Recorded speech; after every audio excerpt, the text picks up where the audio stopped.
হজযাত্রীদের কেনাকাটায় যেন কোনো ধরনের ভোগান্তি না হয় সেদিকে কড়া নজর রাখছে সৌদি আরব। পবিত্র হজ মৌসুমকে সামনে রেখে মক্কা ও মদিনার বিভিন্ন দোকানপাট ও বিপণী বিতানে ৪২,৭৯১টি অভিযান চালিয়েছে দেশটির বাণিজ্য মন্ত্রণালয়। গত জিলকদ মাস জুড়ে ২ পবিত্র শহর এবং এর আশপাশের এলাকায় এই বাজার তদারকি করা হয়।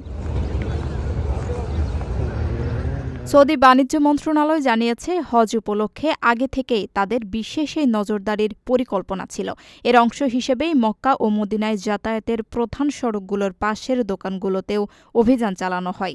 মূলত বাজারে যেন নিত্য প্রয়োজনীয় পণ্যের কোনো সংকট তৈরি না হয় এবং বিশ্বের নানা প্রান্ত থেকে আসা লাখ লাখ হজযাত্রী যেন সহজেই তাদের দরকারি জিনিসপত্র কিনতে পারেন তা নিশ্চিত করতেই এই উদ্যোগ নেওয়া হয়েছে। এই অভিযানের আওতায় সাধারণ বাজার, শপিং মল, এমনকি সোনার গয়নার দোকানও তল্লাশি করা হয়েছে। পরিদর্শকেরা মূলত যাচাই করে দেখেছেন যে বাজারে পর্যাপ্ত খাবার ও নিত্য প্রয়োজনীয় পণ্য মজুত আছে কিনা।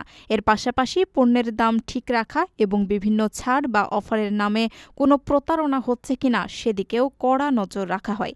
বাণিজ্য মন্ত্রণালয় জানিয়েছে, হজযাত্রীদের জন্য একটি নিরাপদ ও প্রতারণামুক্ত পরিবেশ নিশ্চিত করতে পুরো হজ মৌসুম জুড়েই তাদের এই অভিযান অব্যাহত থাকবে।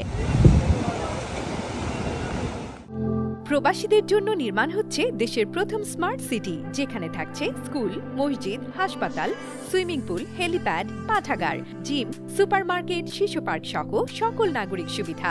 মাত্র ৩০ লাখ টাকা বিনিয়োগে মিলছে আকর্ষণীয় ফ্ল্যাট। প্লাটিনাম ইনভেস্টরদের জন্য ঢাকা বিমানবন্দরে ভিআইপি প্রোটোকল সুবিধা।